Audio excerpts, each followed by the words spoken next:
नमस्कार, मैं अमित सूर्यवंशी स्वागत करता हूं आप सभी को अपने चैनल सूर्यवंशी योगा में। आज की वीडियो बहुत ही महत्वपूर्ण होने वाली है। आज मैं बात करने वाला हूं वज्रासन की विधि, लाभ, सावधानी तथा वज्रासन से जुड़े हुए कुछ अनजाने तथ्यों को। उन प्रश्नों को एक बार देख लेते हैं कि जैसे हम लोग भोजन के तुरंत बाद ही वज्रासन का अभ्यास क्यों करते हैं, तथा दूसरा प्रश्न कि वज्रासन में हम लोग पीछे पैर के अंगूठों को एक साथ और एक संपर्क में क्यों रखते हैं। इन दोनों प्रश्नों का उत्तर हम लोग वीडियो के अंत में पाएंगे, इसलिए वीडियो को अंत तक जरूर देखें। तथा अगर आप चैनल पर नए आए हैं तो चैनल को जरूर सब्सक्राइब करें तथा वीडियो को लाइक एवं शेयर जरूर करें तथा बेल बटन को दबाना ना भूलें। तो बात करते हैं हम लोग वज्रासन की। वज्रासन की विधि जो है बेहद सरल होती है, लेकिन इसके लाभ जो हैं वो आपको आश्चर्यचकित कर। अब आते हैं इसकी विधि पे। वज्रासन करने के लिए सबसे पहले आपको दंडासन की स्थिति में आना होगा। दंडासन की स्थिति के लिए सबसे पहले पैरों को एक साथ रखते हुए सामने खोलें। दोनों हाथों को अपने दोनों कूल्हे के समीप रखें। अब सिर मेरुदंड को एक साथ सीधा रखें, दृष्टि सामने की ओर रहे। अब दाहिने पैर को मोड़ के दाहिने नितंब के नीचे रखें इस प्रकार। अब बाएं पैर को मोड़ के ठीक उसी प्रकार बाएं नितंब के नीचे रखें। यह सुनिश्चित करें कि आपका नितंब जो है एड़ियों के ऊपरी भाग पर टिका रहे तथा पैरों के अंगूठे जो है एक दूसरे के संपर्क में हो तथा एड़ियाँ एक दूसरे से भिन्न हो। तो एड़ियाँ जो है एक दूसरे के से अलग हो तथा घुटने जो हैं वो एक दूसरे से सटे हुए रहें। शुरुआत में घुटने जो हैं वो एक दूसरे से अलग हो सकते हैं, लेकिन निरंतर अभ्यास से घुटने एक साथ आ जाते हैं। हाथों को घुटने पे रखें, दृष्टि सामने, मेरुदंड और गर्दन एक सीध में रहेगा। अनावश्यक मेरुदंड को पीछे की ओर न तानें, आँखों को सहजता से बंद करें। अपने ध्यान को सामान्य श्वास प्रश्वास पर टिका दें।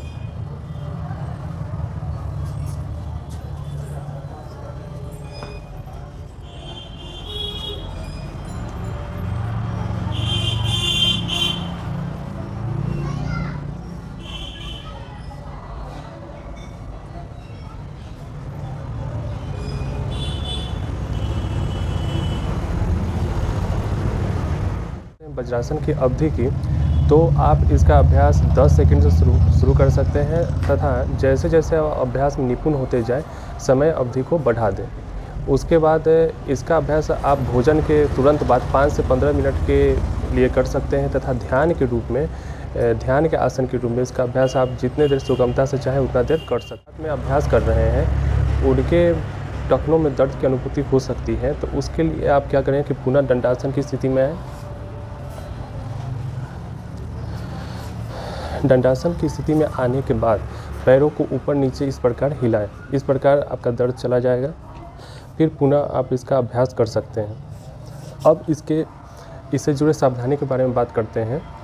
तो जो लोग टखने या घुटने के दर्द से पीड़ित हैं, जिन्हें चोट लगा हुआ है टखने या घुटने में, वो इसका अभ्यास न करें। अब इसके लाभ के बारे में बात करते हैं। वज्रासन के लाभ इस प्रकार हैं कि जैसे यह आसन नाम से ही वज्रासन है, यानी वह आसन जिसके करने से आपका शरीर वज्र के समान हो जाता है। तो यह आपके जांघों तथा पिंडलियों को सशक्त बनाता है। दूसरा यह है कि यह आपके पाचन संबंधी जितने भी विकार हैं, जैसे अपच, अम्लता, ढकार, पेट का भारीपन या गैस, कब्ज, इन सभी को यह दूर करता है।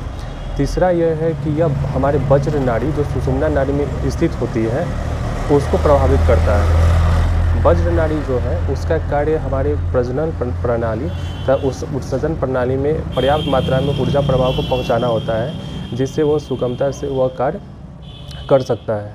चौथा है कि जो लोग साइटिका से पीड़ित हैं उनके लिए वज्रासन का अभ्यास रामबाण है तथा जो लोग बढ़े हुए हाइड्रोसिल के रोग से पीड़ित हैं उन लोगों के लिए यह बेहद ही कारगर अभ्यास है तथा वो महिलाएं जो मासिक के धर्म की अनियमितताओं से जूझ रही हैं उनके लिए भी यह अभ्यास बहुत ही लाभकारी। करते हैं वज्रासन से जुड़े हुए अनजान तथ्यों के बारे में। पहला था कि हम लोग पीछे वज्रासन में पैर के अंगूठों को एक दूसरे के संपर्क में क्यों रखते हैं। तो हमारे सनातन धर्म में यह परंपरा रही है कि जब हम किसी सिद्ध जनों या कोई बड़े बुजुर्ग को देखते हैं तो उनके चरण को स्पर्श करके आशीर्वाद लेने की परंपरा रही है।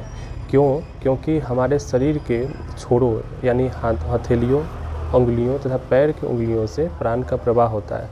तो जब हम उनके चरण को स्पर्श करते हैं तो हम उनके प्राण के प्रवाह के संपर्क में आते हैं, जिससे उनकी दिव्यता का एक अंश प्रसाद के रूप में हम ग्रहण करते हैं, जिससे हमारे जीवन में खुशहाली, सफलता आदि प्राप्त होते हैं।